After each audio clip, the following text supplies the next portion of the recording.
जय श्री कृष्णा, राधे राधे। दोस्तों आज मैं आप सभी भक्तों को सुनाने जा रही हूँ छठ मैया की कथा। दोस्तों, छठ महापर्व पर सुने जाने वाली छठ मैया की कहानी। दोस्तों, छठ मैया की कथा में छठ मैया की चमत्कार, छठ मैया की लीला हम सुनेंगे। दोस्तों, छठी मैया ने किस प्रकार एक माँ के बच्चे को डूबने से बचाया। दोस्तों, बहुत समय पहले की बात है। एक परिवार में एक बूढ़ी माँ, उनकी बहू और बेटा रहता था। बूढ़ी माँ छठी मैया की परम भक्त थी। हर वर्ष छठी मैया का व्रत किया करती थी। लेकिन दोस्तों, बूढ़ी माँ की बहू नई विचारों वाली थी। बूढ़ी माँ की बहू पूजा पाठ और भगवान और देवी पर विश्वास नहीं करती थी। एक बार जब बूढ़ी माँ छठी मैया की पूजा करने की तैयारी कर रही थी, बूढ़ी माँ का बेटा बाग से आम की लकड़ी लेकर आ रहा था। छठ मैया की पूजा के लिए सामग्री लेकर आ रहा था। तो यह सब देखकर बूढ़ी माँ की बहू हंसने लगी और अपनी सासू माँ से कहने लगी कि मम्मी, आज के जमाने में दुनिया कहां से कहां चली गई। आप अब भी इस जमाने में भी अंधविश्वास में पड़ी हो। पढ़ी लिखी बहू के वचनों का बूढ़ी माँ पर कोई असर नहीं हुआ और बूढ़ी मैया अपनी पूजा की तैयारी में लगी रही। छठ मैया की पूजा करने के लिए बूढ़ी माँ तैयार हो गई, पर बहू बूढ़ी मैया से बोली कि यह सब बेकार है, ढोंग है। मम्मी, आप इस उम्र में 3 दिन तक भूखी कैसे रहोगी? आप बीमार पड़ जाओगी। अपनी बहू की बातें सुनकर उसके भोलेपन पर बूढ़ी माँ मुस्कुराने लगी और कहने लगी कि अरे बहू, शादी के बाद मुझे संतान प्राप्ति नहीं हो रही थी, तो मैंने यही छठ व्रत किया था, छठ मैया का व्रत किया था। छठ मैया की कृपा से मुझे पुत्र हुआ है। छठ मैया ने मुझे पुत्र दिया है।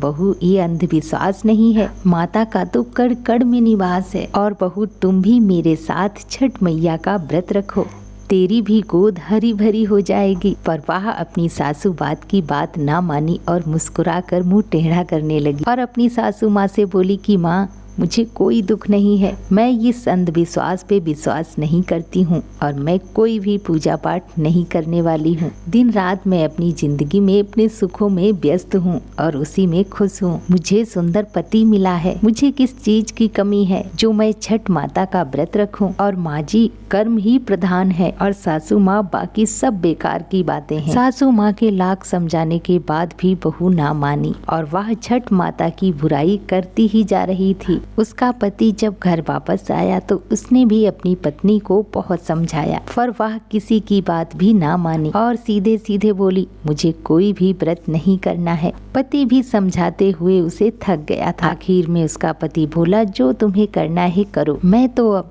घट माता का घट सजाने के लिए जा रहा हूँ, ताकि मेरी माँ वहाँ शाम को आकर के छठ माता के श्री चरणों में अपना सर झुकाकर अपनी पूजा अर्चना वंदना कर सके। बूढ़ी मैया का बेटा इतना कहकर छठ मैया के तट पर चला जाता है और नदी पर जाकर छठ मैया का घट सजाने लगता है। छठ मैया की पूजा की तैयारी करने लगता है। आम की लकड़ी जलाकर माँ बेटा छठ का पर्व मनाते हैं और माता के लिए ढेकुआ बना रहे थे। बूढ़ी माँ के बेटे ने उनकी पूरी सहायता की। बूढ़ी माँ के बेटे ने अपने घर को गाय गोबर से खुद ही लीप लिया। उसी बीच उसकी पत्नी वहाँ से निकल रही थी और बोली, पता नहीं कौन सा त्योहार है जो सारे घर को गोबर से लीप दिया, सारा घर गोबर से भर दिया, चारों तरफ घर में गोबर की बदबू आ रही है। बूढ़ी माँ अपनी बहू को समझाती है कि बहू, तुझे नहीं पता, तू जो इस गोबर को दुर्गंध कह रही है, उस गोबर में बहुत से रसायन पाए जाते हैं, इससे बहुत सारी बीमारियां कोसों दूर चली जाती हैं। तब बहू गुस्से में आकर बूढ़ी मैया से बोली, पहले तो आम की लकड़ी पर ढेकुआ बनाया और अब सारे घर को गोबर से लीप दिया। सास और बहू के बहस के बीच बेटा आकर बोला, अरे प्रिय, तुम माँ से झगड़ा मत करो, तुम जाकर तैयार हो जाओ, घट माता के घट पर जाने का समय हो रहा है। दरवाजे पर बैंड बाजे को बुलाकर चल दिए, पर बहू को इन सब में कोई रुचि ना थी। बूढ़ी माँ और उसके बेटे ने बहू को बहुत समझाया। आखिर में बहू घट माता के घट पर तो चली जाती है। जैसे ही वे वहाँ पर पहुँचते हैं, पूजा की बजाय वह मेले में घूमने लगती है। उसका पति उसे वहाँ पर ना पाकर उसे मेले में ढूंढने लगता है। जब पति उसे देखता है तो बोलता है कि जब यहाँ तक आ गई हो तो कुछ देर माँ के साथ बैठो। तभी उसकी पत्नी झुंझलाकर बोली, मैं वहाँ पर नहीं जाऊंगी, मैं तो मेले में ही घूमूंगी, मैं तो यहाँ पर जमकर खाऊंगी पीऊंगी, मुझे आप लोगों के पूजा पाठ से कुछ भी लेना देना नहीं है। उसका पति निराश होकर वहाँ से चला जाता है और छठ घाट के पास जाता है और जैसे ही स्नान के लिए डुबकी लगाता है और बूढ़ी मैया का बेटा डुबकी लगाते ही वहाँ डूब जाता है और चीखें मारता है, चिल्लाता है, पर उसकी आवाज किसी को भी सुनाई नहीं देती है। किसी को भी कुछ सुनाई नहीं दे रहा था, किसी को भी नहीं पता था कि आवाज कहाँ से आ रही है। जैसे ही बूढ़ी मैया को पता लगता है कि उसका बेटा पानी में डूब गया है, तभी वह रोते हुए छठ मैया से कहती है कि हे छठ मैया, मैं भी माँ हूँ और तू भी माँ है। तू कैसी माँ है जो एक माँ से उसका बेटा छीन लिया? जब से मेरी शादी हुई है मैं तेरा व्रत करती आ रही हूँ।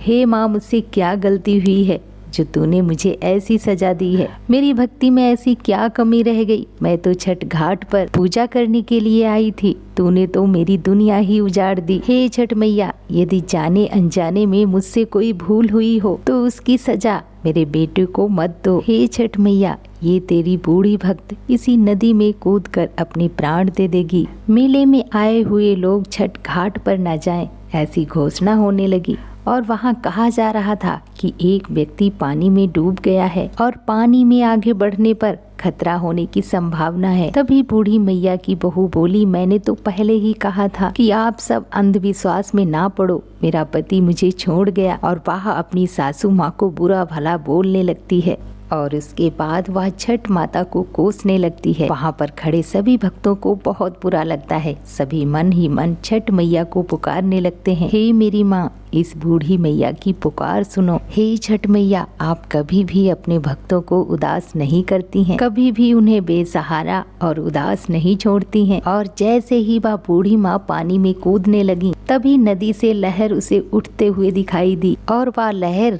किनारे की तरफ आती है और उस बूढ़ी मैया का बेटा उस लहर के साथ किनारे आ जाता है। सभी भक्तों की आंखों में खुशी के आंसू आ जाते हैं। बूढ़ी माँ खुशी से जोर जोर से रोने लगती हैं। बूढ़ी माँ की बहू भी अपनी खुशी के आंसुओं को रोक ना पाती है और तभी आकाशवाणी हुई और उस आकाशवाणी में छठ मैया ने बूढ़ी माँ की बहू से कहा, मैं अपने बच्चों का अहित नहीं करती हूँ। मैंने तुम्हारी आंखों से अज्ञानता का पर्दा हटाने के लिए तुम्हारे पति को पानी में डुबो दिया था। पुत्री, मैं सदैव ही अपने भक्तों की रक्षा करती हूँ। इस कलयुग में जो भी मेरी पूजा करता है, जो मेरा व्रत करता है, मैं उसकी सारी मनोकामनाएं पूर्ण करती हूँ। इतना कहकर छठ मैया अंतर्ध्यान हो गई। घाट पर मौजूद सभी भक्तों ने छठ माता की जय जयकार लगाए। तो भक्तों, प्रेम से बोलो छठ मैया की जय, कृष्ण कन्हैया की जय। जय जय श्री राधे।